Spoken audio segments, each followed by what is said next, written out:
Oh, hello. Oh, welcome. Don't you love that, Blake, when you're watching TV and it's like people are just doing a menial task and the camera crew's there. They got the boom microphone overhead. They got all the lighting. They're just working in their garden. Like, hello. Hi, how's it going Yeah. today? They pretend like they were just out doing their normal activity with a full camera crew, lighting, and boom microphone operator. I love that. So that's what I was doing. I was just kind of walking this way to start today's show. Hi, everybody. Welcome. Oh, This is our second annual Pi Day show. whoa. 3.14 Was it for leap year? I mean, 1592 7565 or something. Oh, in a leap year. That's right. Pi show in a leap year. Blake, do you have plans for the coming not apocalypse? Well, I guess there's an apocalypse, Yeah, but for for the eclipse. The eclipse in a couple weeks. It's passing right through North America, coming up right our way somewhere. Oh, I did not. I think I saw something about it a long time ago, but not recently. So it's on its way, huh? Yeah, I think the Cleveland Indians, now known as the Cleveland something or others, the Cleveland baseball team, they are doing something like they're opening up their ballpark the entire day because it moves across Cleveland at like noon or something, and then the game's at 4. They're thinking about changing the time of the game. So, yeah, it's always an interesting thing to see weird stuff like that. But yes, Pi Day on a leap year is unusual, and then having a full eclipse run through the center of America is interesting as well. But yes, this is our second Pi show. We've been not back for like a year. I'm very happy to say that we've found a way.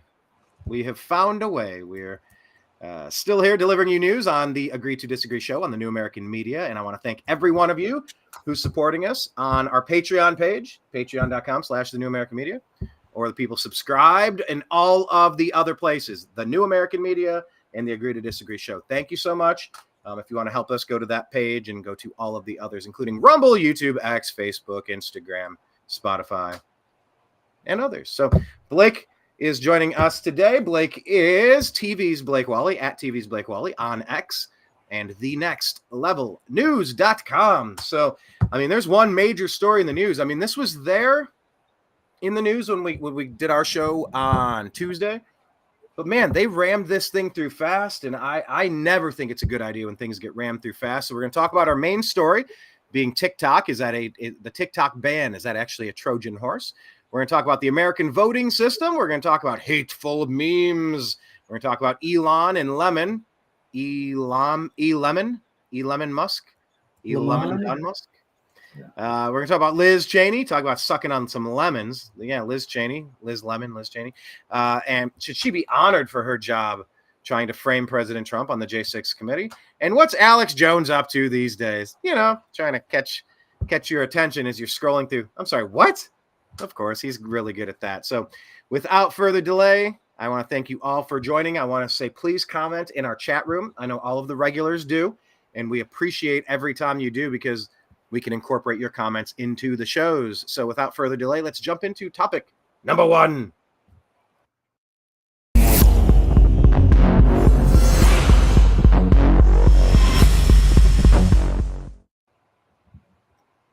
All right. So, Blake, agree or disagree that we should ban the TikTok app as a national security threat? What say you, Blake? Agree or disagree? I think I'm going to disagree. But I'm sure there's, some good reasons for it. And yeah, if this was just like purely, run by the CCP, Chinese communists, and they were deliberately trying to, sabotage our nation's youth and trying to, collect data on everybody. Yeah, it could be a national security threat. So there's a point to be made. But I think it goes a little beyond that, and it's probably a heavy-handed, and maybe there's something else to it. Maybe they're trying to just get a little leverage on there because they would like to, bring it in themselves or have the TikTok or whoever the CCIP, Chinese commies, influence and buy it from them, and then they could probably use it for their own purposes to data collect and dumb down our youth. Yeah, I will. There's a lot to unpack here. There have been a lot of conversations about TikTok and about censorship over the years. I think several things can be true at once. By the way, Blake, do we know the number? What was the final score in that game with the House? What the vote was? Was it unanimous? Were there a lot of dissenters? Was it unanimous? 352 to 65. So that's Ooh. pretty significant. Oh God, that's like 6-1. That's not good. Okay. Well, there might be a reason for that, but we'll get into that. And we will get into it. I just want to premise this because yes, the algorithm has been accused of giving the United States kids mind-rotting, brain-numbing, ridiculous, overly sexualized, gender-confusing, testosterone depleted junk food. Getting essentially how China's sending fentanyl through Mexico and it's coming up through the border and wrecking this generation of Americans. There have been many accusations that that's exactly what TikTok has been doing. However, on the flip side, think back, Blake, to 10 years ago. I mean, the events we've been to, I've interviewed Abby Martin a couple times, and she was with Russia Today with RT. I always liked RT. Speaking of communists, yeah. Yeah, speaking of commies. She's cute though, but yeah, something's a little off there. Blake, did we ever discuss our swamp queens? Check, but then, what's that? Yeah, I think we did. That was more of your nighttime thing with your football fans, but yeah, we did mention a little bit of that. I don't know how appropriate it is, but Blake, well, you mentioned an attractive figure in media, but I would love to get your top 10 list. Tweet it at me sometime. Tag me. I would love to get your top 10 list of swamp queens. Swamp queens, okay. And it could be male and female, but we'll start with female for the sake of argument. The top hottest political creatures dwelling in and around DC. Yeah. But anyway, I digress. What I'm getting at is that it can be multiple things at once. The reason I liked RT several years ago was because they hated America. So they were going to give us some news that the American propaganda media is going to be keeping away. So I like that because I don't want to be treated like I'm a 10-year-old. I'm not. I'm a grown-ass man. I'm an adult in the United States of America with First Amendment guarantees and protections.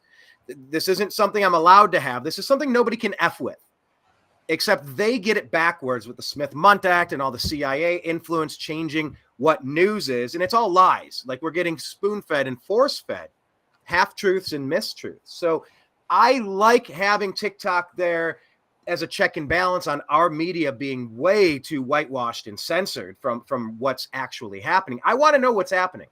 But on the same hand, China, yes, they are dividing us. They are confusing the youth. They're causing brain damage, essentially.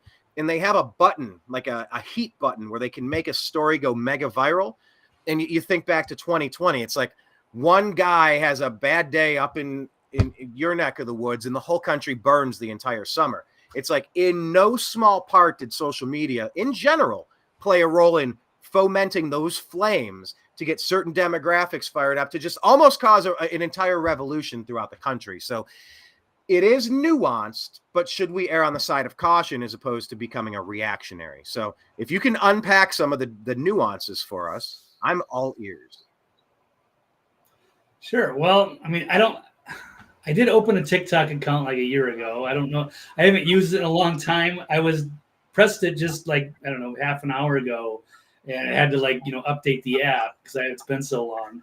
I was just seeing if it's still there or has it already been removed or is this not going to be for a few months? I found it a little weird and I'm not really that interested in it, but I am interested in promoting, clips of content, as long as I can because I hear they're pretty heavy-handed with the censorship over there. But I would like to see them bought out by, I think Rumble made an offer on them. It's not going to be the best deal. Obviously, somebody's going to want to have it. Oh, I think my microphone I think I have it a little bit farther away. Is this better? Does this sound better? That is a definite difference. Yes. Okay. Okay. Excellent. Sorry about that. Way different. Yes. It's kind of the difference if I talk directly into my microphone. I'm imagining that might sound different. Yeah, absolutely. All righty. Well, that's more of fun in the audio editing. Anyway, so got our microphone back. Great to be here. And yes, TikTok would be great if Rumble would buy it or X or some other place that we could perhaps trust with the algorithms. I don't think we can trust anybody, but it is a useful platform. But I'm sure somebody's going to make a bigger offer because they want to control it and want the algorithms. Yeah, we don't want the Chinese communists to have it, but is it going to be better if the deep state is running it? If Google has it? Probably not. And they'll probably have a lot of money to shell on it because there's a lot of people that get their content from TikTok. Is TikTok delivering our nation digital fentanyl? Huh. That's an interesting. Digital fentanyl is a good band name too. Okay, fair enough. Perhaps maybe a good wrestler's name or something. Digital fentanyl, or a movie title. I like that. I like that phraseology. Digital fentanyl. It just rolls off the tongue. But yeah, right. anything that's and it's. But here's the problem. This is just like the Patriot Act. It's not patriotic. You call it the Federal Reserve. It's not a federal agency. It's a private banking cartel that just waves a magic wand and creates money out of thin air. It's like, who are these wizards? But with the Patriot Act and stuff, it'll tell you that this is doing something good. It's what, remember in Florida, they said, I can't believe Ron DeSantis would pass the Don't Say Gay bill. It's like, that's not what it was. That wasn't a thing. That's not what it was. But like, that's how it was sold to people. There's a big concern now that people are like, oh, the ban TikTok bill. Sure, ban TikTok. What do I care? This isn't about TikTok. It's so much larger. And it kind of leaves the jurisdiction of future issues to be determined by a president and then to be adjudicated in Washington, D.C. We see that you can't get a fair trial in D.C. or New York. So it's like, I don't know what the Republicans were thinking by allowing President Biden and DC the power to shut down and censor information networks. I for the life of me, I just don't understand it. Although I don't like what TikTok is doing. I don't know how anyone could look through a big convoluted bill like this. It isn't just one page, one sentence, clearly focused on TikTok. It's this all-encompassing goop, if you will. Right, and it's saying that this could carry over to people's websites. Anybody that's really could be under the influence of a foreign agent. But it seems like half of our Congress is compromised by foreign agents. So, and who determines who a foreign agent is? You could say, well, you're not supporting the U.S. war. What U.S. war? The one in Ukraine. The one after you overthrew the country and you pushed NATO to the borders of Russia and you started the war? No, we don't. No, it's an awful idea. Why did you do it? Well, then you're working for the enemy. Working for the enemy. I love my country and I hate you people. And you're erased. Like that's how this is going to play out. That's not good. Yeah. Right. Yeah. They're setting a precedent and that can be used for other things down the road. So first it starts with TikTok and then it'll be, X, because a lot of people would love to see X taken down. In fact, there was a guy who blocked me last week because he was, yapping about how they need to take down X and take down TikTok. And I kind of called him out on it. And then because he won't even allow comments on his page. He claims to be like an investigative journalist. So they can't handle any pushback. It's like, who are these people that think they are? They try to, control news and information. But they seem to be threatened by that because they want to believe things are a certain way and they can't handle counter arguments. It's bizarre. But this is the current state of affairs in this country. So yes, we got Chucky Schumer, U.S. House ramming through bill to ban TikTok.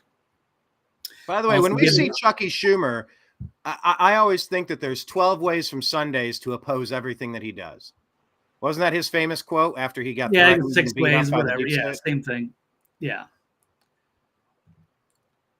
But yes, he's made those threats before. So you can send the deep state and CIA and the NSA and what have you that can go after and ruin your life if you dare defy their authority. So here he is, Chucky Schumer. But also this banning TikTok gives the president the power to ban any other app or website deemed a, quote, national security threat controlled by a foreign adversary. Well, that is very interesting, because what if many of our top officials seem to be controlled by a foreign adversary? We'll get to that very soon.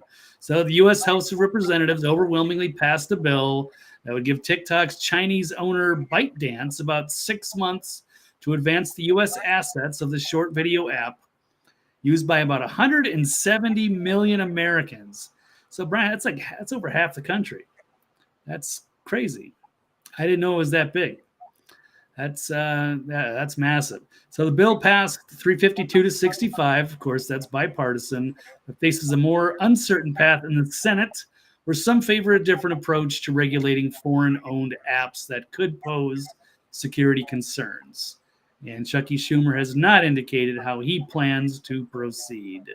Yeah, I'm sure he's really going to stand up for free speech. He's going to filibuster. Doubt it. Anyway, here's Elon Musk. He's saying, yes, the law is not just about TikTok. It's about censorship and government control. If it were just about TikTok, it would only cite foreign control, but it does not. You can see these highlights. So it's a website. So how do I know that my website is safe? They could just make accusations that, I really work for Russia because I've been, critical of the Ukraine war. And it's the burden of proof is on me. But they can just snuff it out. Nobody's going to hear me. No one's going to stand up. No one's going to know it exists.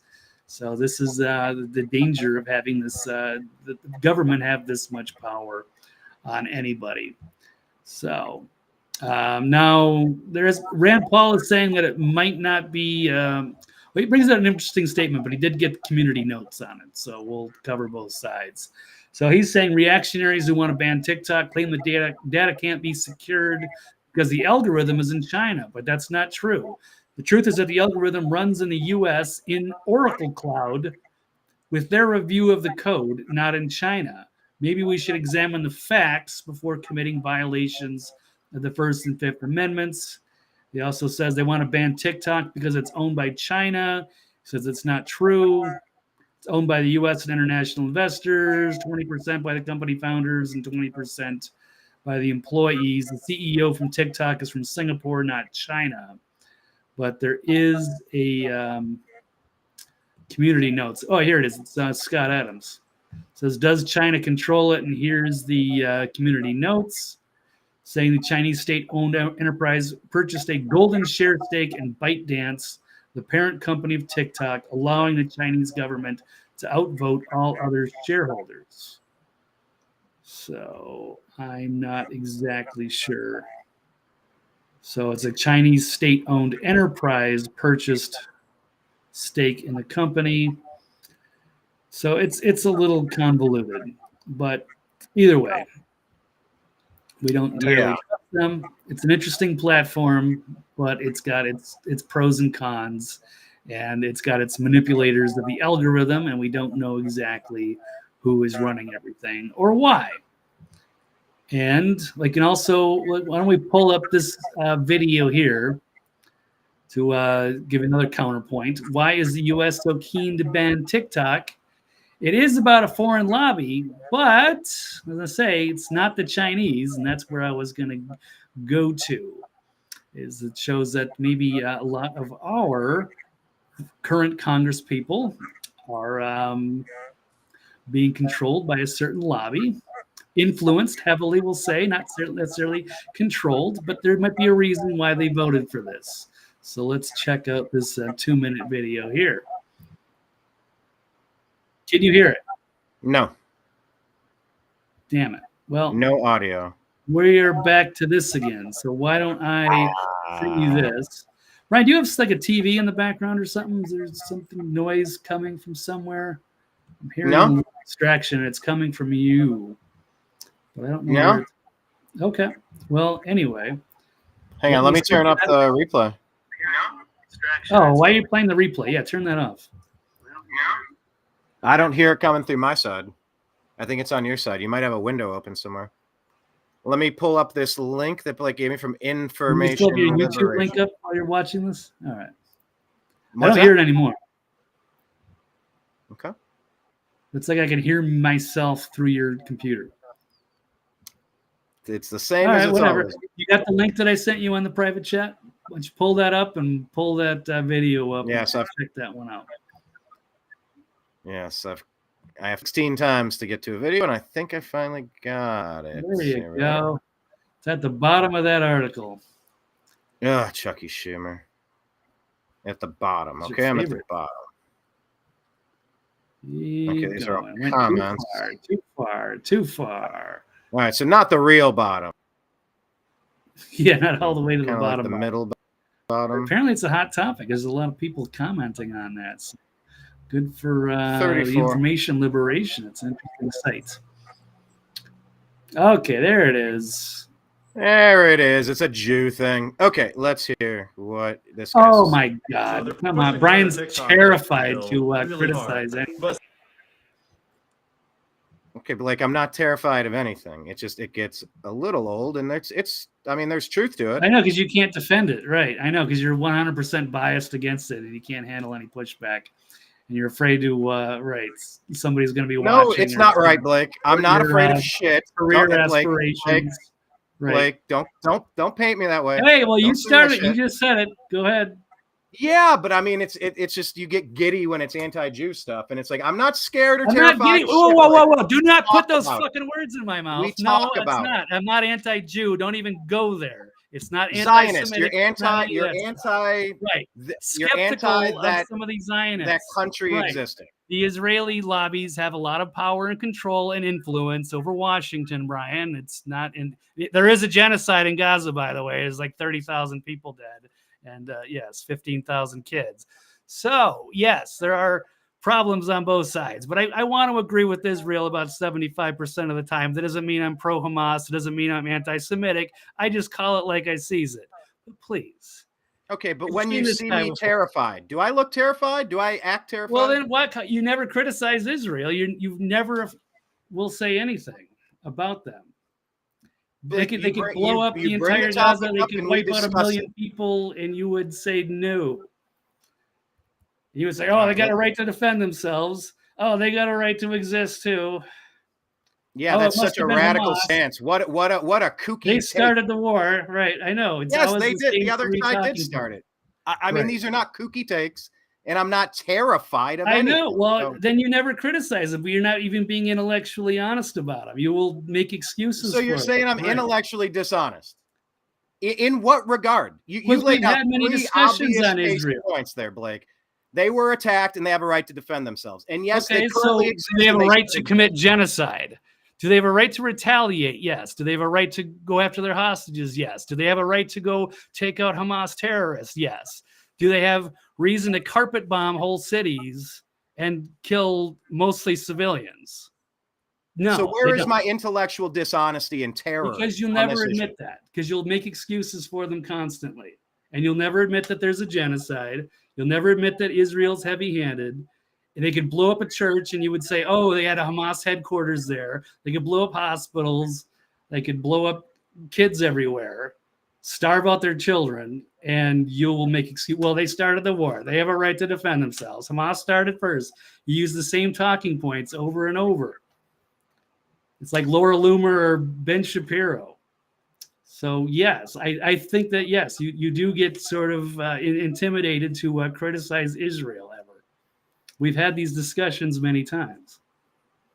I don't get the intimidation part. I've never had some dudes in long black coats. No, I hear you. And curly hair and silly hats knock on my door and make me an offer I can't refuse. There's none of that happening. I'm just calling it as I see it. Well, so no, you're always saying, oh, it's my 2 minutes of hate, or you try to run out the clock because you never want to talk about it. There are several people mentioning this. So this is in the news. This is happening. I didn't bring up any stories about the genocide in Israel. I'm just bringing up, we're talking about the Tik-Tok story. And so some people are saying it's not just the Chinese, that's a distraction. So it's something else. Let's listen to do we know who this guy is? Do you Yeah, we've seen him multiple times. He's like a new guy who's been like a rising star in the last year. He's got tons of videos everywhere. He's been going viral on a lot of things, including TikTok. I forget his name. I just recently followed him, but He's been doing a lot of. It's actually not even him. I think he's just giving the intro and then passing the baton on to wherever else he's getting his information from. So check it out. There we go. So they're pushing another TikTok ban bill really hard, but something does not add up about it at all. Bro, I've been trying to wrap my head around this for the last couple days, and nothing was making sense until I stumbled upon this leaked recording. First off, what I'm about to get into is highly controversial. It's extremely sensitive, so I'm going to have to be really careful about it. This leaked recording is from about 4 or 5 months ago. It's Jonathan Greenblatt. He is the head of the Anti-Defamation League. Really have a TikTok problem, a Gen Z problem, because again, like we've been chasing this left-right divide, it's the wrong game. The real game is the next generation that our community needs to put the same brains that gave. If you're not reading the what's transcribed on the screen, if you're just watching on the Spotify podcast, it's just saying that we've been chasing the left-right paradigm. It's the wrong thing.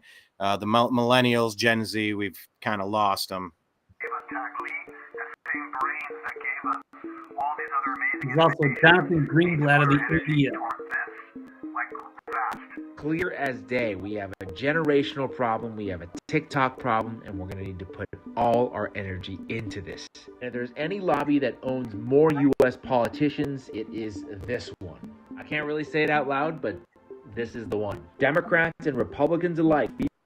Who did he point to, Blake, for our listeners? Israel. The Israel lobby is extraordinarily powerful. And this lobby's clout. We can count on well over half the House, 250 to 300 members, to do reflexively whatever they want. In 24 hours, we could have the signatures of 70 senators on this napkin. Literally playing out right before our very eyes. There's also this Time magazine article. Is that what it takes? 70 votes and it takes 70 to pass this? In the Senate, I don't know, 2/3, 67. Maybe he's rounding up. I don't know. Oh, okay. Just came out. Why TikTok needs to be sold or banned before the 2024 election. The article It needs to be sold or banned. Or election security. Almost the entirety of it focuses solely on this issue right here. Another chart from the article. The chart he's pointing to is Free Palestine hashtag. Right. So a lot of the Gen Z people have been more sympathetic towards the Palestinian side than the Israel side. So people are saying that maybe this is the reason they want to really ban TikTok. And then you see Jonathan Greenblatt of the Anti-Defamation League also calling for this. So, yeah, it seems that they're feared that they want to control the news and information. And they don't like that it's slanted against Israel. Let's round this out here. Let me just play the last 10 seconds. Another chart from the article. Platform usage and anti-Semitic, anti-Israel views. TikTok 17%, Instagram 6x2. Change in likelihood 17%. TikTok And being the higher. ironic thing is that yes, it's true. A foreign government has infiltrated the U.S. Except it's just not the country they want you to think it is. There you go. So from a lot of different angles, a lot of people are concerned about this air quote TikTok ban, this Patriot Act, if you will. Right. Yeah, TikTok, MFer. TikTok, says Dreamer. Let me pull up a couple other things. This one's a tweet from Tim Pool. Did you pull this? Okay, here we go. I think TikTok is bad. Support for the bill is only because it criticized Israel. Letting the CCP have a path to influencing our young people is deadly. The bill to force divestment is well crafted and narrow. The U.S. government can and will abuse it to their full extent. You have Jake Shields here, who is outspoken on his views of Israel, mixed martial arts champion. TikTok has 10 times more pro-Palestinian content than pro-Israel content. This is why it must be banned, not because it's owned by the Chinese. Bill also applies, gives Congress the ability to ban all websites and apps that they see as a threat in the future. And this is another one. We all know who was behind the TikTok ban. It says the major U.S. Jewish group that backs bipartisan bill So Jewish federations in North America who have a lot of money and power and influence, especially over our politicians.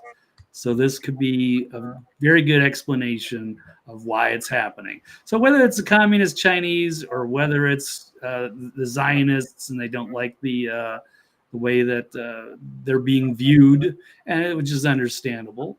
There's reasons to put pressure on this and to ram it through quickly. Although it was interesting, and one of the articles I did have and I pulled out of my stack was Chucky Schumer, which shockingly was calling for new elections in Israel because he's getting sick of the warmongering Netanyahu. I was blown away by that, but I did remove it from the stack.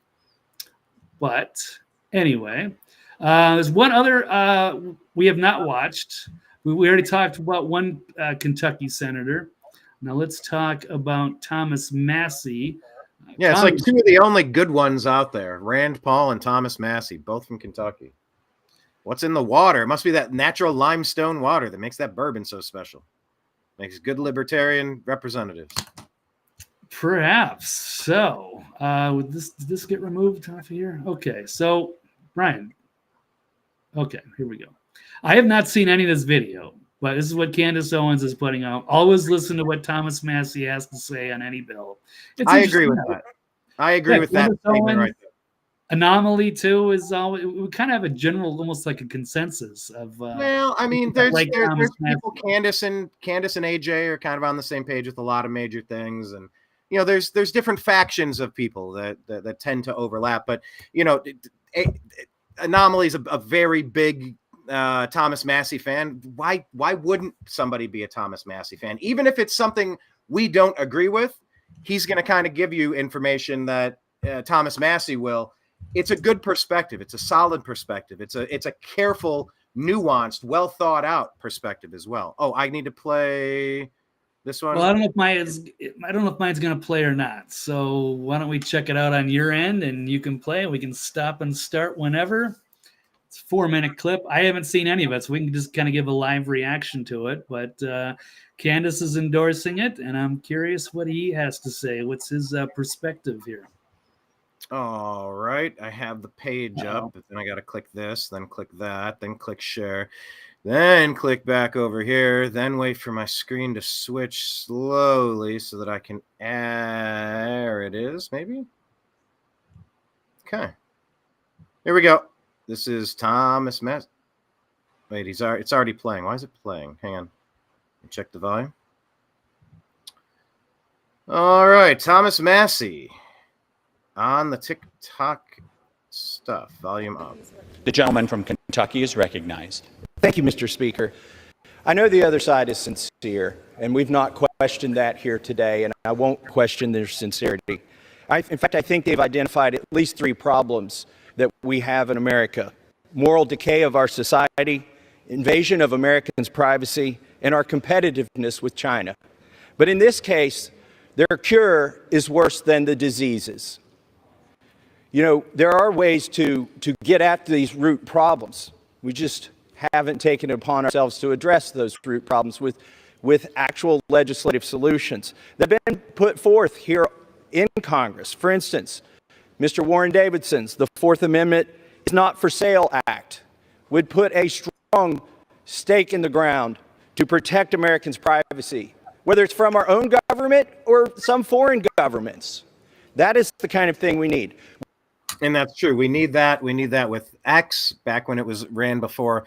You know, it's not like we can trust Elon with this either. We should have some modicum of, you know, an expectation that we're not just going to get hacked to oblivion, that all of our information isn't going to be used in backdoor ways by the deep state against us. I think that's a good point. We need warrants in the FISA program. In the FISA program, very famously abused by Barack Hussein Obama to spy on Trump in the Trump campaign based on phony accusations from Hillary, the DNC, Perkins Coie, etc. Our government shouldn't be able to spy on Americans without a warrant.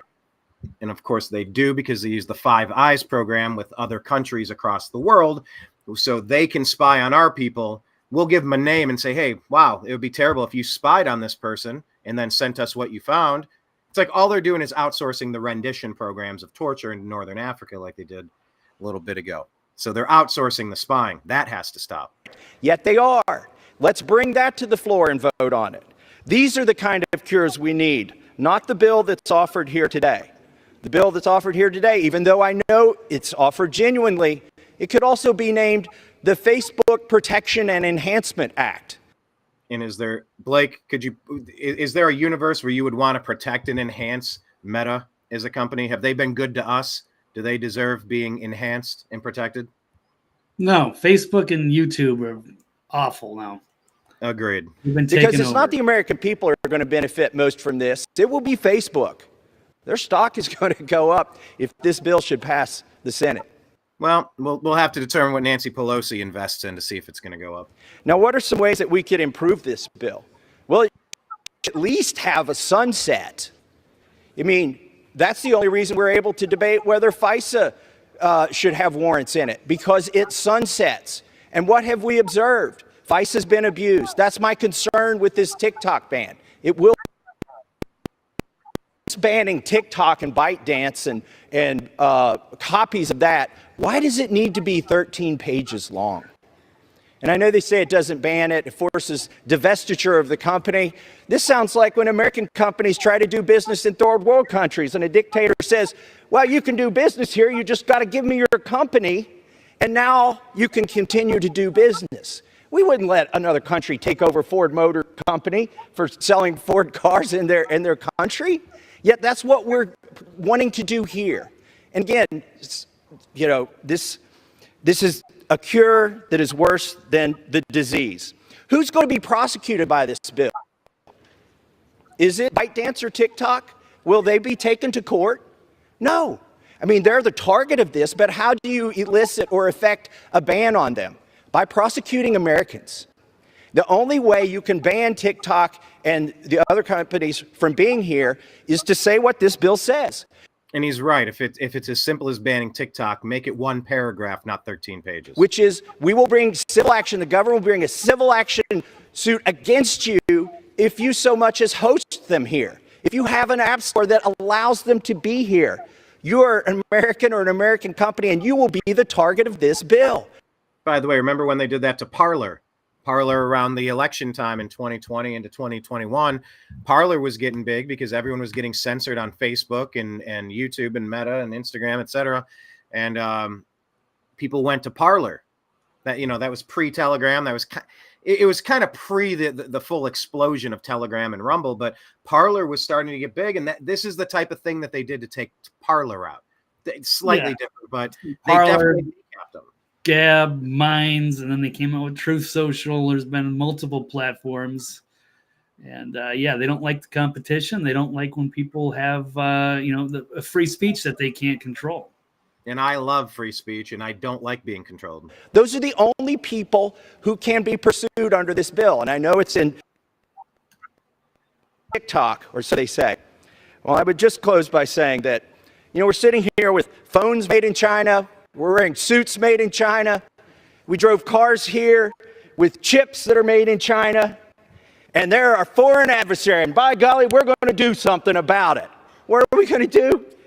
We're going to tell Americans they can't put a piece of software on the computer. They can't go to certain websites that the president designates.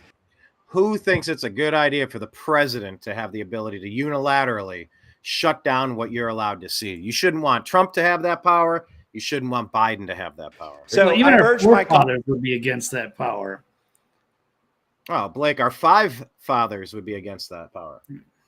Colleagues, to oppose this well-intentioned bill because it will have bad consequences, and I yield back the balance of my time. All right. So there is the honorable gentleman, Representative Thomas Massey from the great state of Kentucky. All right. Any other thoughts on that, Blake? I was just kind of playing it and adding a little commentary peppered in, but any other overarching comments you have on this, having listened to Massey and scrolled around today? No, I just appreciate when there's actual representatives in Congress that have some balls and think for themselves and don't just, go along with whatever party line is out there. So people that aren't compromised. Yeah, we need more people like that. 100%. Okay, we're going to buzz through the rest of our stuff. Here we go.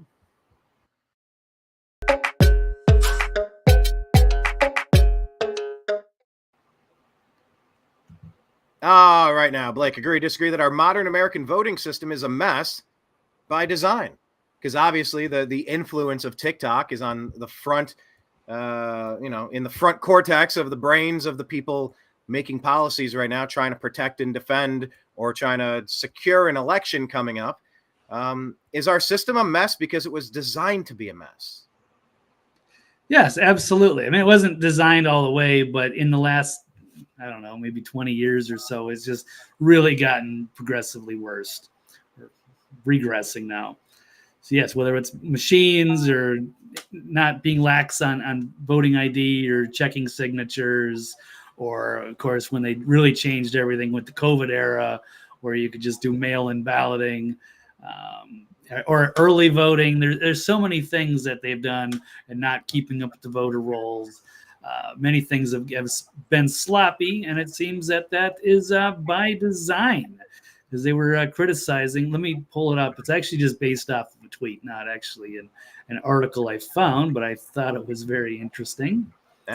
So let's pull it up. It's from Glenn Greenwald. It says this is in response to a tweet from End Wokeness saying 11 days later, and 12% of the 7.2 million ballots in California have not been counted.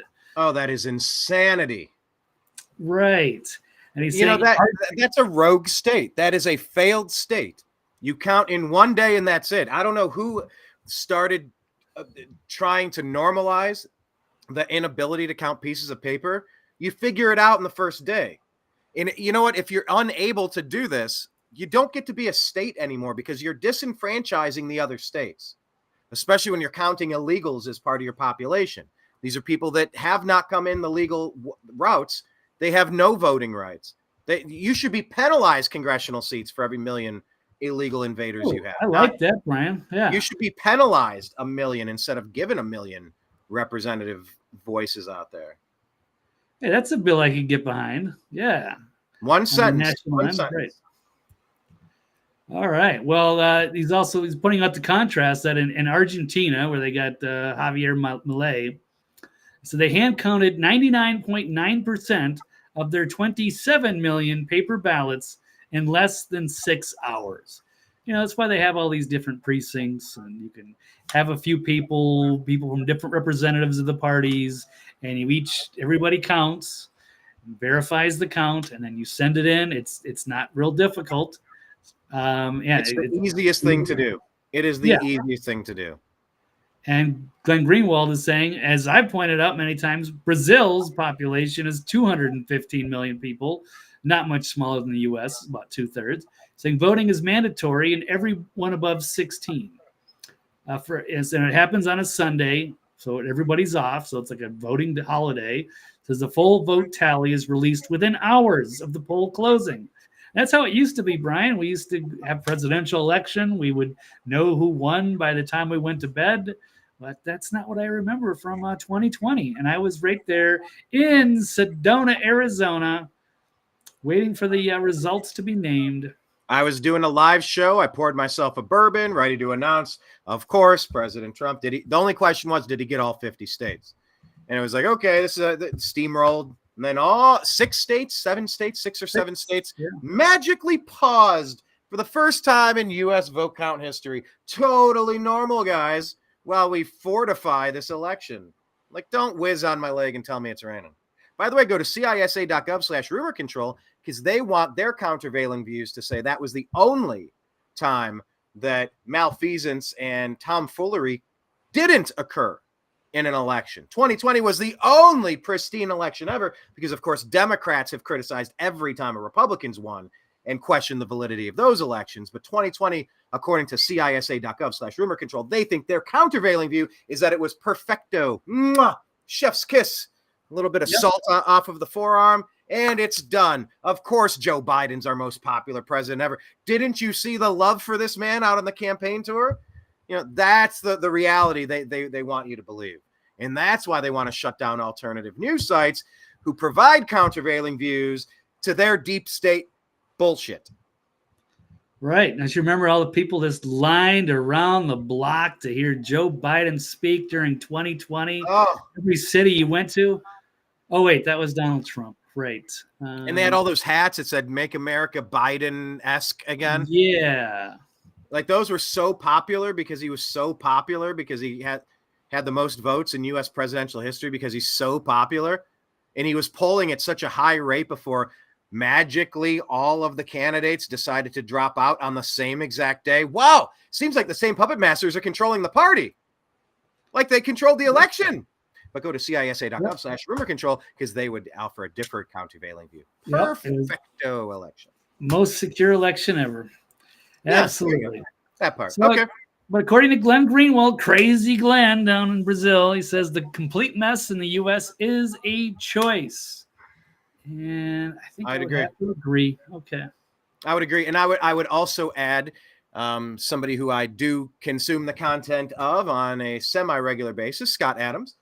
He often says that his working assumption, he'll say, I have no evidence of this. However, it's my working assumption that elections are rigged. It's my working assumption that there's malfeasance. It's up to the government to prove that they are on the straight and narrow. Don't get it twisted. In the civil realm, we are innocent unless, I don't like saying until proven because that's an assumption that you're getting to there. So innocent unless proven guilty is the personal protections we have. But governmentally, they're guilty unless they can prove their innocence by showing a very transparent, auditable process. Here's the source code. Of course, no, there's no, here, we'll open there's no modem even connected. You cannot get on the internet with this machine. And if there were both parties and media could precinct across the country, they could confirm that everybody's on the same page. It's harder to lie the more eyes you get on things. But the fact that none of that is happening and signatures are not being verified 100% of the time, that's all factually true. If they cannot prove their innocence, it's a working assumption that they're up to something. And I think that's fair. It's their job to prove how transparent they are. Release your financial reports, release the tabulation data, release your algorithm data, hand count the stuff, make everything print a hard copy, put them in the filing folder boxes, put 1,000 pieces of paper per box. You save them for the guaranteed, 7 months, 17 months, however long each state has to hold on to these. If all of that were happening, we could maybe feel secure in this.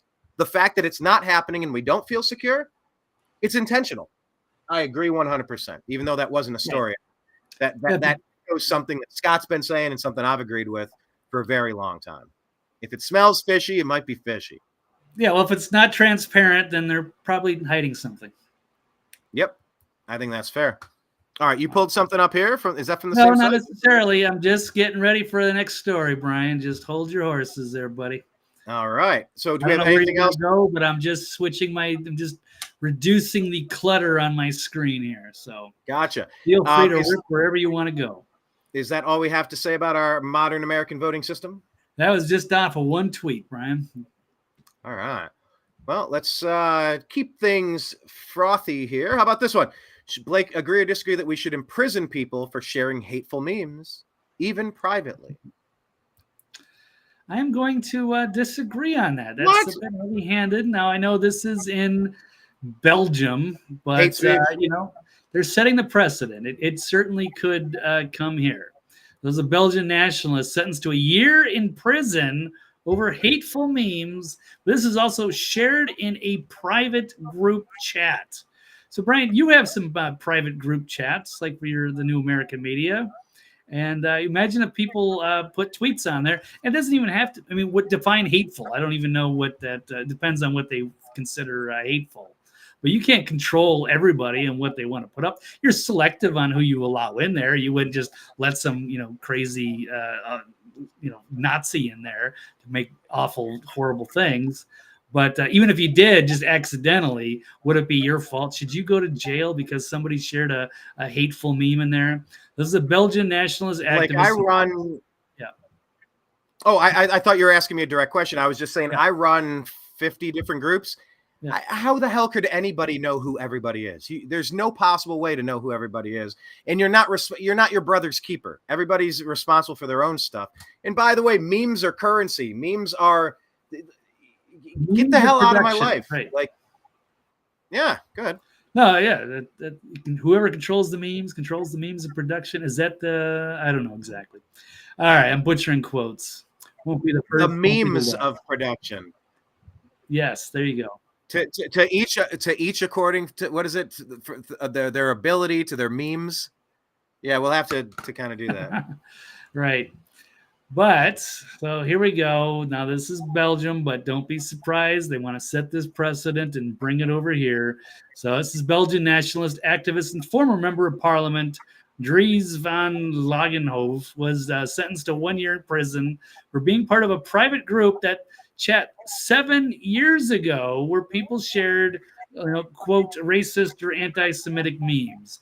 This Belgian nationalist activist and former member of parliament has just been sentenced to a year in prison, 16,000 euro fine, and 10 years of deprived civil rights. So for 1 year in prison, and then I don't know exactly how they're going to deprive him of his civil rights. I don't know if he's not going to be allowed to be on social media, or who knows how creative ways that they are going to find a way to punish him. But he'll be barred from politics. And his crime that he was in a private group chat where offensive memes were posted. So this is an absolute disgrace. Western regimes are reaching new levels of tyranny to suppress nationalism. So yes, it's one thing when you post stuff publicly on X or Facebook or what have you. Some people set up their private groups, and I don't even care if racists want to get together amongst themselves on private groups somewhere. That's their business. I don't care. I'm not part of their group. I condemn it, but it's not my business to police it. Sorry, Brian, you were. Yeah, they racists get together every single day to talk their filth on MSNBC and CNN. That's true. I mean, they gather in public every day. I just wanted to pull up another meme because I think this is hilarious because we get criticized for having guns here.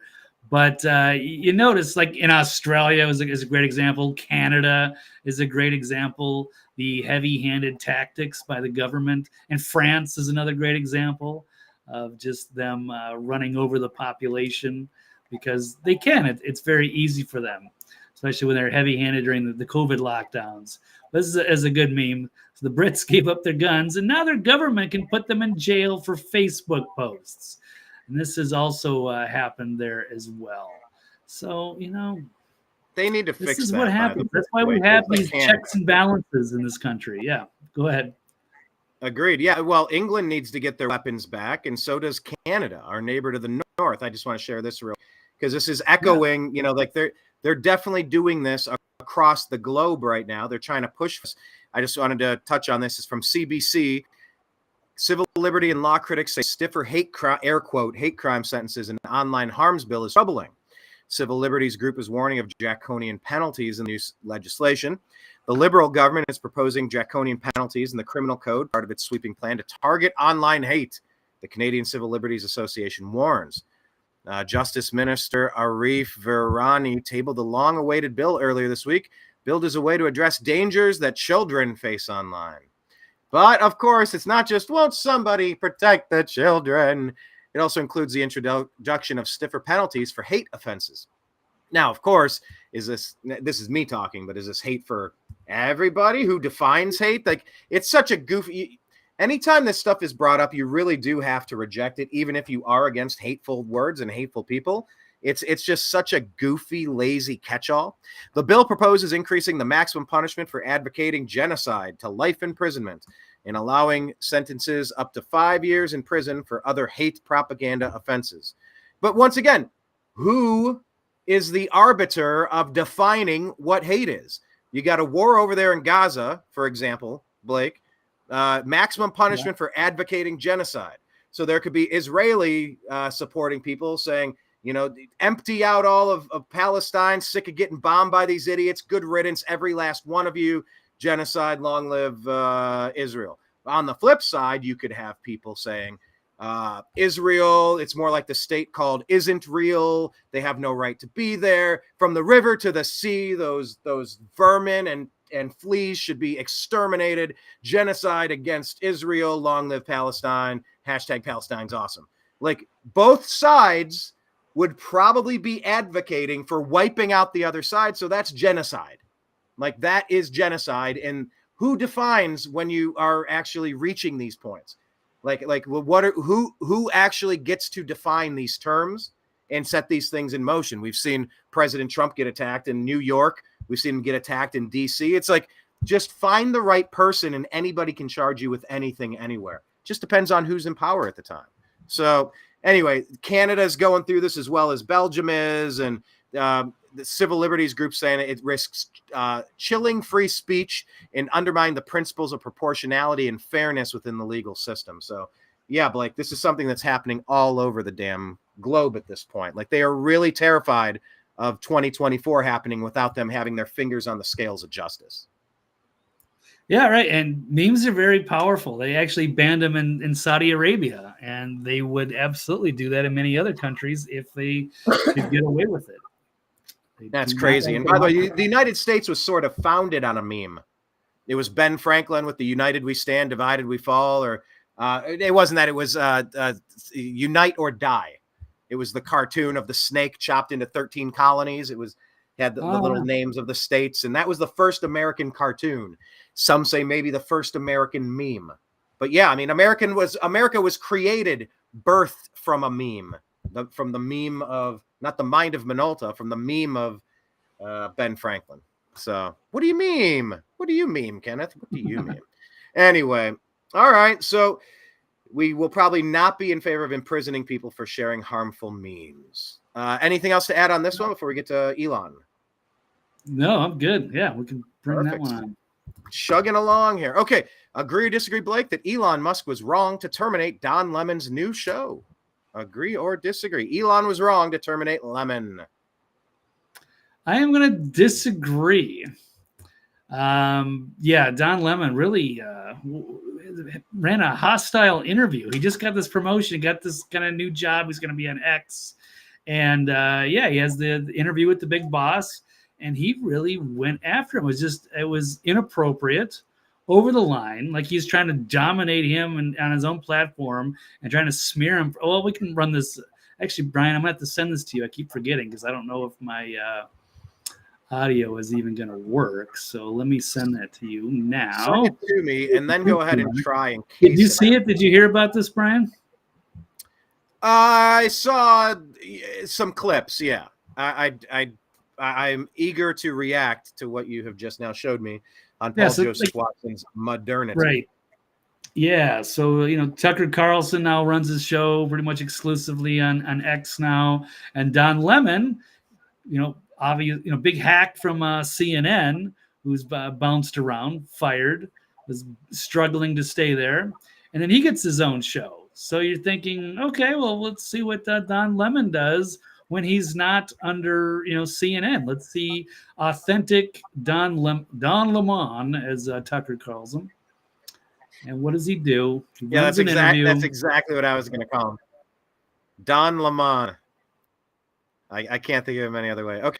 Elon and Don. Now it's opening another page. I just clicked it. What was that? Looks like it's taking me to X. Twitter again. Yeah, it redirected me out of that link that you sent me. That's all right. Just go to the share this tab instead. Just go to the top where it says share this tab instead. Oh, you already closed it. I'm not on that page. I got to click 7 other places to get back to it now. I will. Okay. God, my kingdom for a producer. Okay, here is Don Lemon. Let's rewind this. Press pause. Get that volume up. Here we go. All right, perfect. Whew, my kingdom for a producer. Here we go. Don Lemon, Elon Musk. Do you believe responsibility to moderate speech on the platform? That you wouldn't have to answer these questions from reporters about the great replacement theory as it relates to Democrats? I don't have to answer these questions. The great replacement theory as it relates to just people. Do you think that? I don't have to answer questions from reporters. What did Jewish people have to do with the Great Replacement theory? Like, Americans are being replaced. Mayorkas and Biden are on camera talking about it, about whites becoming a minority. It's the plan that they've adopted. What does that have to do with Jewish? Why did he bring that up? Am I missing a part of the story?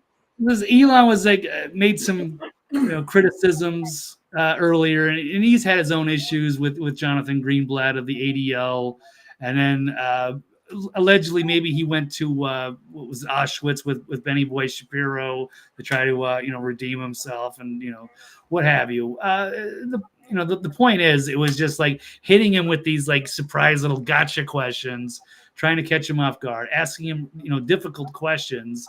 That wasn't even appropriate. It's like, this is your bot. Like imagine if let's just say Rachel Maddow invited me onto her platform. Not that she ever would, but if she had her platform and she invited me on, and I was like, okay, cool. As much as I despise Maddow, I would at least be respectful to her during the interview.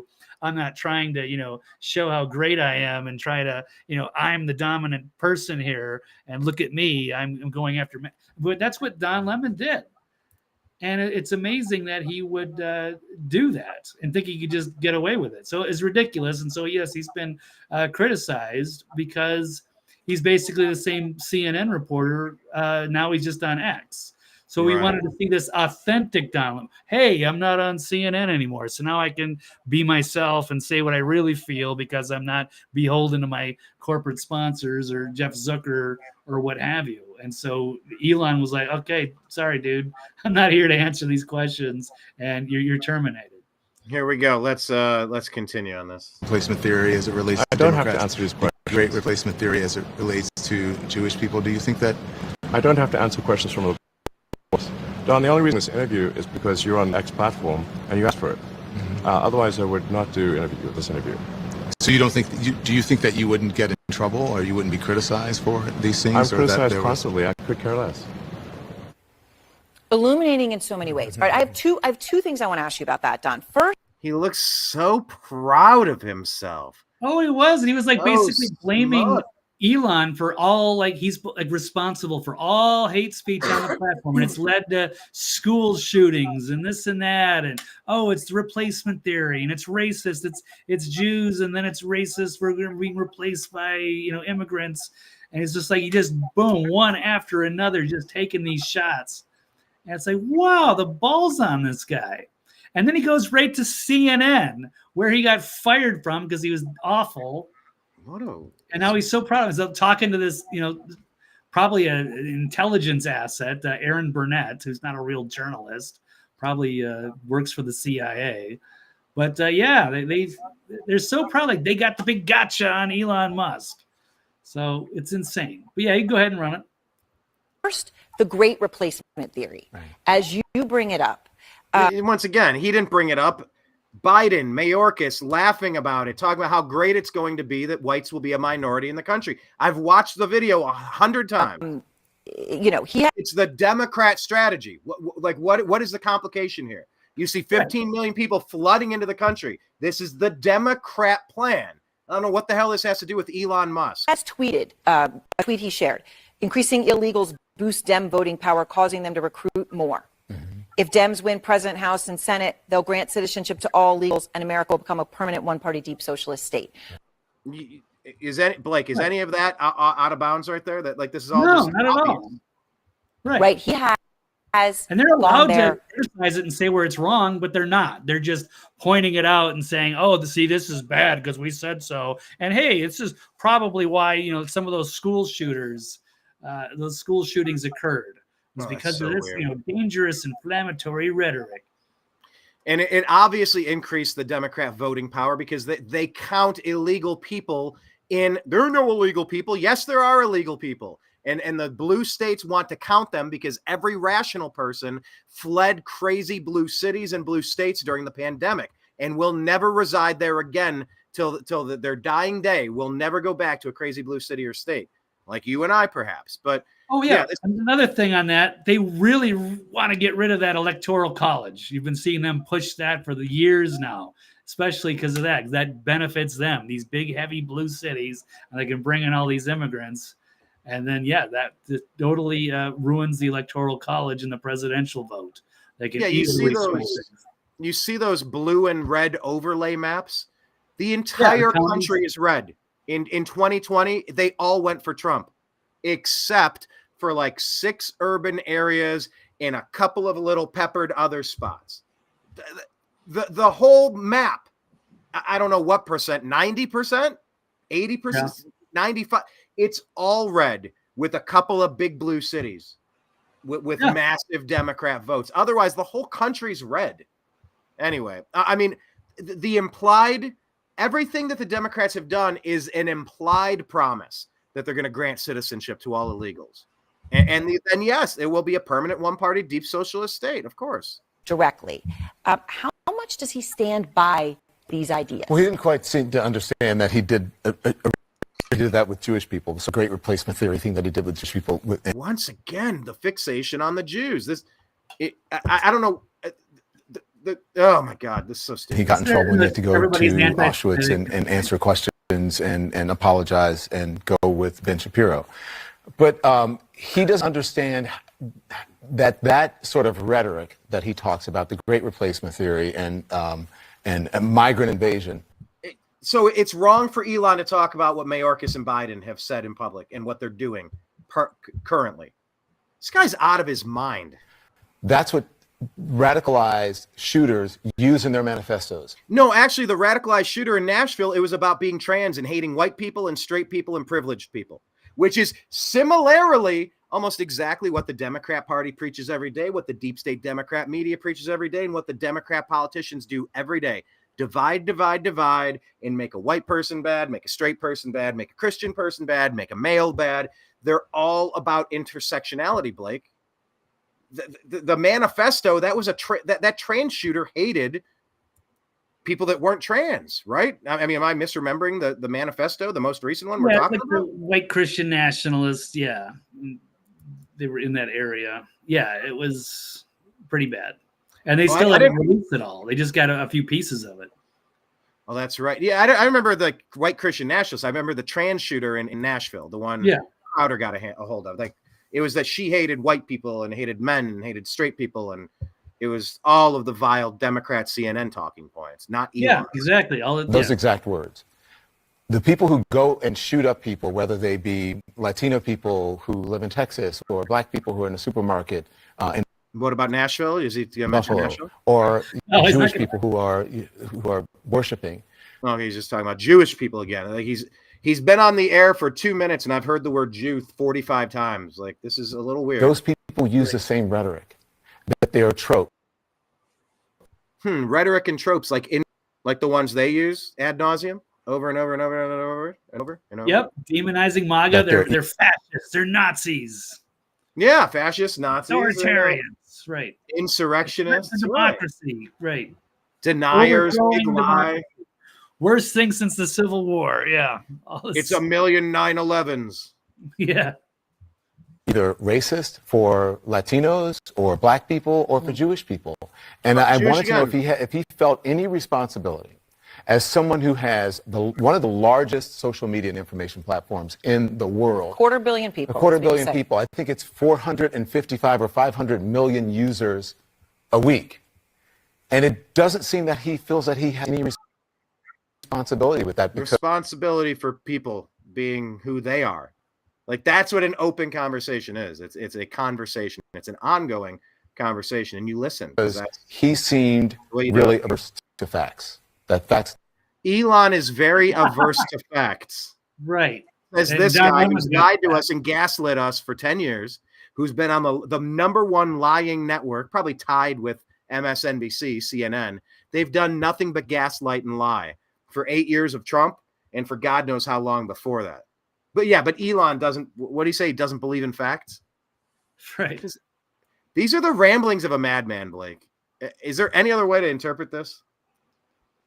No, he's lost the plot, and he had a second chance, and that was basically the reason he got fired. So Elon responded stating that Lemon's approach was basically just CNN, but it was on social media, and so it doesn't work, and it's evidenced by the fact that CNN is dying. And instead of it being the real Don Lemon, whatever that is, it was really just, Jeff Zucker talking through Don. So it lacked authenticity, according to Elon Musk. Adding that all said, Lemon and Zucker are still, of course, welcome to build their viewership on the platform along with everybody else. But it won't be like, something that's exclusive with X or that he's got his own show or affiliation. But yeah, he's not like banned. He's not kicked off. He's just not going to be, I don't know exactly what the kind of partnership or what this entailed. But it was like Elon was making a good faith, and then Don Lemon does this gotcha interview and it was all bad faith. And then goes right back to CNN like he was trying to score points. But, it's almost like he was an undercover agent the whole time. It's like signing. It's like Aaron Jones, the running back of the Packers, signing with the Minnesota Vikings. And then he's going to go there for 2 days. He's going to practice with the team. And right around the time that the teams start making their cuts, he just steps away from the game and he asks for a release. And then he goes back to the Vikings, or back to the Packers. He's like, okay, I have their playbook now. Here's the inside scoop that I just got. I went undercover like a James O'Keefe special. And here's what I discovered. I mean, he runs back here like, haha, my nerd glasses are off. I'm back on CNN, just like I always was. Ah, ha, ha, ha. And I would have got away with it too if it wasn't for you meddling kids. No, that's great. Yeah, he's basically an infiltrator. It's crazy. Let's he wrap has this no up. Principles, doesn't stand on his own, can't think on his own. Half of his show was, co-hosted by Chris Cuomo until he left. And then as soon as he was gone, then why would anybody want to sit there and listen to Don Lemon? Just spew garbage talking points and just continue to try to stir the pot and make controversy with all this, manufactured, race baiting garbage. People got sick of it, even on CNN. And I think we can say that people like him cause brain damage in other people. There's a bias that people give, thinking that there's an authority bias. Somebody in that position wouldn't be lying to you. Why would a doctor lie to you? Why would the newsman lie? He's just telling us what happened. There are very unsophisticated people that think what you're getting on the news is actual facts: who, what, where, when, why, and how. He's part of the machine that causes brain damage for people. It makes them hate themselves and totally warps the ideas of what this country is supposed to be doing, where we have been. I think the brain damage is real for sure. All right, let's wrap this one up. Responsibility, but because he seemed really averse to facts. That facts did not matter to him. It didn't matter that he retweeted things that were offensive to people. It didn't matter that he retweeted things that were offensive to people. Oh my gosh, you mean somebody somewhere could be offended by something? I must never speak again, Blake. I would never want to do something offensive to some people. What is he even talking about? They're in their own little bubble. And that was how he made his living, but he got fired for doing those types of things. And so, he had a golden opportunity, and he blew it on the first day. Yeah. Amazing. How'd you get fired on your day off? Well, let me tell you. My name's Don Lemon, and here's episode number 2 on CNN 3. All right, here we go. And this the whole idea of what I was asking him about, was it offensive, and did he feel that his platform should have better moderation? Yeah, got it. And the answer is no. People are responsible for their own stuff. Moderate your own life. You don't like it, change the channel. It's pretty simple. Pretty simple. Okay. Moving on. Dreamer says, no doubt he is a hateful fool, no longer a useful tool. Exactly. Well said, Vince. Okay, Blake, agree or disagree that Liz Cheney should be honored for her job on the J6 committee? Liz Cheney. Ooh, I can close my eyes and see her nerd glasses right now. Looking like Garth from Wayne and from Wayne's World. Yeah, party on, Liz. Party on, Liz. Yeah, she does look a little bit like Garth. If she were from, I bet you if she was from Oregon or Washington State, she would probably be wearing a flannel, and then she'd look just like Wayne. What's his last name? Algar. Wayne Algar. Garth. I forget. Yeah. Okay. Been a while. But they were from, talk about this. Right? Kenosha, Wisconsin, or Chicago or something. Anyway, I like when Alice Cooper's on there. Well, actually, the city of Milwaukee was created by the Algonquin Indians in 1670. Oh, we're not worthy. We're not worthy. God, that was such a great franchise. I would love for a redo. I would love for them to come out with like 65-year-old Wayne's World. I would watch that. I bet it would be hilarious, by the way. I think that's been in the works. I'm not 100%, but please. I want another Airplane. I want another Hot Shots. Oh, I'm not going to get. Oh, come on. Wayne's World. No. I love these types of humor. But anyway, back to Liz Cheney. I think this could have easily been today's #1 story because this is damning, and it's something that we've been talking about for years. Right. I don't know. I think it came out Friday. I'm not 100% when they broke this report. I think it was Molly Hemingway of the Federalist. So this is basically talking about that very thing. So I really just wanted to kind of highlight the one point here. So truth's coming out. Liz Cheney covered up exonerating evidence that Trump pushed for the National Guard protection on January 6th. So while they impeached him for supposedly inciting an insurrection. Did you almost call it an erection? Right. Yes. Keeping him off of the ballots, election interference, accusing him of insurrection. And it turns out that no, he was called the National Guard, tried to have 10,000 troops, and they knew about it and then buried the evidence. We've been saying this for years. Kash Patel has been talking about this.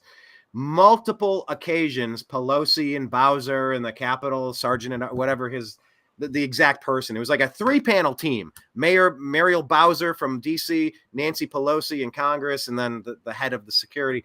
They like jointly make the decision, right? Or Pelosi actually makes it, or it's a joint effort, something like that. Yeah. But President Trump on multiple occasions said, I want 10,000 National Guard here to protect that. Just keep everything good. Nope. Well, why? We're having 600,000 people descending on DC. It would be a good idea to put 10,000 people here. Like I'm recommending this in the strongest possible terms. I can't command this, but I want you to do this because nope. We're going to move our barricades and we're going to have a film crew and we're going to usher the shaman through and we're going to call you an insurrectionist for 3 years straight because, we got you. We framed you good. We're going to get our asset Ray Epps to go into the crowd and tell everybody to go. No, we're going to go into the Capitol. We're going in. That's where our problems are. Fed. Exactly. Yeah. So what do we have here? Like, what do we know exactly about like who's making the claim and what came out with Hemingway's reporting? Like, what else do we know about this in particular? Because Cheney was rejected. What did she lose by 50, 60 points in Wyoming? Yeah, and she needs to face trial for her role in the coup because this was an overthrow of the sitting United States president. Everything is to keep him from getting back into office. This is treason. This is definitely in that realm. This isn't just pure politics and I'm going to campaign harder and they're going to put you back in chains.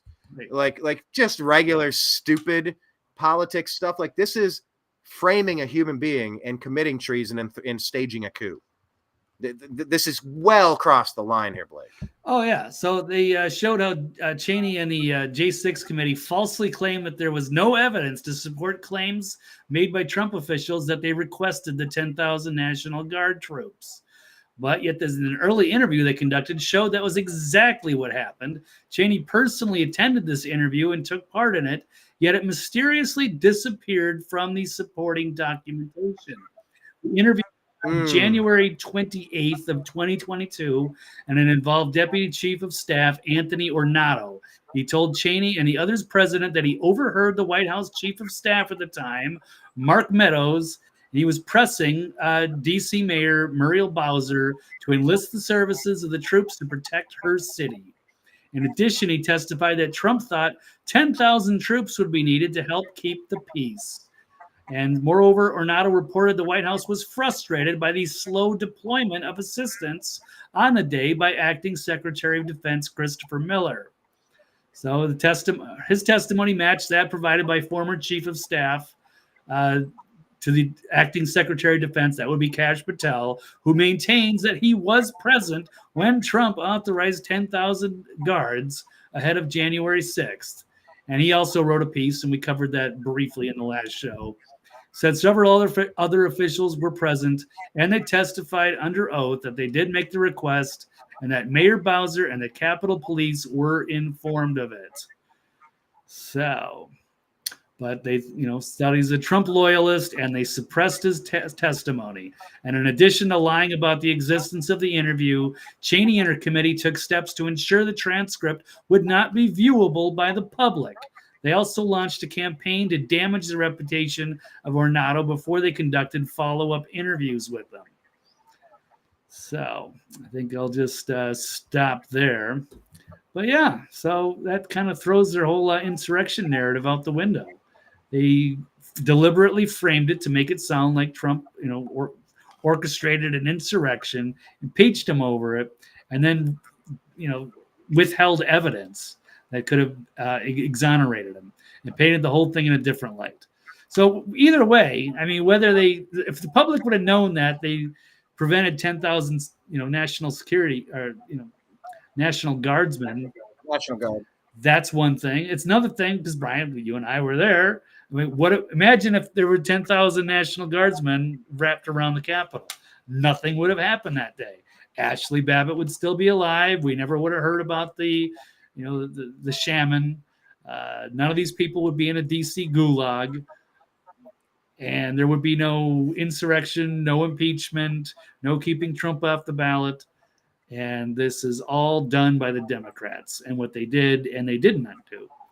So that changes the whole narrative. They are absolute treasonous criminals for what they have done. And now it's time for another committee to happen and start putting these people, flip the script, turn the tables, and let's hold them to account. That's cool and all, but why didn't that happen day one when the Republicans had the House? Like day one after this. Maybe they didn't know. I know there was we knew. Yeah. You and I knew. We've been reporting this stuff for 3 years since it had. Anyway, I digress. Yeah, she should be on trial. And exactly. I will agree 100% there. Okay, so wrapping today's show up. By the way, follow Blake. He's at TV's Blake Walley and thenextlevelnews.com. Thank you for joining us today on the Agree to Disagree show on the new American media, because the old American media has failed you. Talk about somebody else who has been on trial. This is Alex Jones here. It's a fun one. Yeah. God, there were so many stories that didn't make the stack today, but yes, let's put this one in there. I will eat your... Okay, agree or disagree, Blake, that Alex Jones will eat fat leftist asses if our country collapses? How about that? Agree or disagree? Yes, I would agree. And if shit hits the fan... Alex is going to eat. Well, I mean, if, society breaks down and like Haiti and we go into cannibalism, I think that the leftists are going to be in for a world of hurt, because it's the Republicans that have all the guns and are, basically more prepared than the leftists would if society does collapse. So yes, Alex has been making waves on Twitter X, because he put this tweet out: "I will eat your leftist ass." And so we gave some clarity, and he said the leftists misunderstood what my intention was in posting this meme. I'm talking about the road warrior collapse that has already begun because of the policies of the Great Reset. Because I'm talking about cannibalism as defined as the consumption of another human's flesh. 10 days without food, and over 80% of people will start eating each other. So you guys want to bring down civilization? I just wanted to warn you, good luck. And here's another meme here. It says, "Ladies, it's time to start thinking about if the guy you're dating has post-apocalyptic warlord potential." It says, "It's never been closer. I will eat your leftist ass like the corn on the cob." What else? We got one more. "When the shortages come and you can't eat your neighbors because they are full of spike proteins." So yeah, you might want to think if they've actually been had the jab or not. They might have it might be infected. Who knows? Lastly, how about this one's real Ben Garrison cartoons? talking about at this point. Well, he's talking about which car would you take? The keys are in the ignition, and you can only take one. Which one are you choosing? Oh, we've done this before. We've done this before on Pi Day 3.14. All right. Well, Ben Garrison says he's going with the Mad Max. This is a reference to the Alex Jones thing. So yes, if society collapses, the leftists are in trouble. Or I don't know. I would take the Back to the Future because then I could just slip back to before things fell apart, and I could also place some wagers on all of the things, and then I would never have to care about monetary concerns ever again. Yeah, no. But yes, I get the point. The Mad Max would be pretty awesome, and the A-Team would be pretty okay as well. That would be practical because you could put a lot of stuff into that van. I just wonder if that big red stripe and the spoiler draws a little too much attention. I don't know. Fair point. It's not very gray man. They say the gray man is the best one. You kind of have drab things, no logos, nothing that stands out. You blend in. You're unnoticed. It's called the gray man. Right. Yes, that is not a gray man. Yeah, it's a good survival tactic to not stand out, or just even in general. You don't want to be like flexing. You don't want to walk into Oakland, San Francisco with your Rolex and a fancy suit. Like people know you got a lot of money.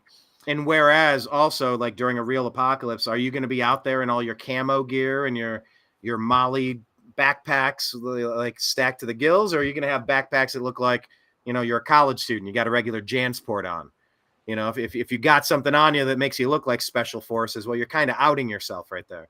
So, blend it. It's like, what was that, Banditos? What was that movie where he has the guitar case, but he's got the guns inside? Was that a Quentin Tarantino? Desperado or what Desperado, maybe?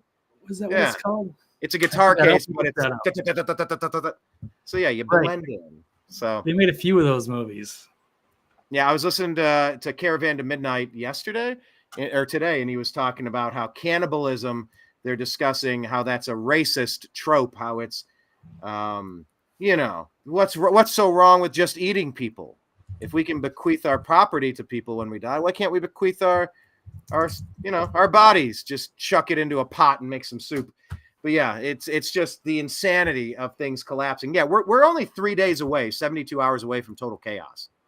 24, 48, 72, 3 days. Call it 10 days, fine. We're cannibalism, but society is very thinly stitched together. You might not want to press it too far. Did you find it already? Did you find the case? Yeah, it's Desperado 1995, I think, right? El Mariachi. That might have been the first one. And then they brought in Antonio Banderas to play the rest of the sequels. El Mariachi. Yeah, got his guns in the guitar case. Yeah, Robert Rodriguez. Good stuff. You don't actually have the clip there where he pops that open, do you? I know we'd get flagged for it, but we could play 5 seconds. Yeah, probably. No, I don't know. I'm not sure. No worries. Thank you for finding that. Play it because I won't have the audio. That's right. We're going to work on getting that fixed. Blake will try to restart his computer for the first time in a decade over the weekend, and then maybe sometimes they work, sometimes they don't. I don't understand why. I'll have to get this audio stuff straightened out, but I got a new sound bar, so that might be causing a conflict. Not sure, but we'll work on that. But yeah, I would probably take the Back to the Future car, but if that flux capacitor works and time travel is effective, and you can just get 88 miles an hour on that old DeLorean engine, then yeah, that would be the easy pick there. Yeah, obviously, but if all it does is go 88 miles an hour, it's not going to be very helpful. You would definitely want some other options. You need that. It's crucial that we're allowed to jump through time. Otherwise, I would pick a different car than the DeLorean, of course. Yeah, the Knight Rider car would be interesting because you could have Kit the AI. I don't know how helpful that might be, but of course, yeah, the Mad Max car that might be built for shit hit the fan. You could get a lot of mileage out of that, or at least it'd be a lot more effective. And you could run over some of the stuff and take some more abuse. I heard some. Do you know who did the voice for Kit on Knight Rider? I heard that it was. No, but I forgot. I heard that it was Mr. Feeney from what was that show? Boy Meets World. I don't know if that's true, but it does kind of sound like him. Mr. Feeney's not his name. Blake's looking it up right now. I'm not 100% on that. And I barely remember this show. I did watch a few of the episodes, but that was a while ago. Yeah, it was William Daniels of St. Elsewhere. Oh, William Daniels. Okay. Well, I guess I was thinking of wait a minute, it is this guy. Yeah, he was notably as Mark Craig on the drama series St. Elsewhere. And then he was, the voice of Kit. And yes, George Feeney on the sitcom Boy Meets World. It is Mr. Feeney. Yes, I was right. All right. Saved he's the day. alive. That's He's awesome. 96 years old. He's 96? Yep. Oh, my God. Who else grew up watching Boy Meets World? And Topanga? Anyway, I digress. But that's all we have in our stack today. Blake, any final thoughts on today's show? Now that we're looking at William Daniels. Hey, man, living legend. The voice of hits. That's awesome. Any plans for the weekend? Anything good? Any final words to leave us on? Anything you want to promote or plug? How's your book coming along? What do you want? If the van is a rocking, don't go a knocking. Thanks, Kenneth. Yeah. No, not too much. Probably going to be working and watching some college basketball conference tournaments, getting ready for March Madness. And, of course, St. Patty's Day on Sunday. So I'll probably cook up some corned beef and cabbage. And that's about it on my end. How about you, Brian? What? No idea. I've just been spending the past week getting really caught up on a lot of things in life. And I'm feeling good.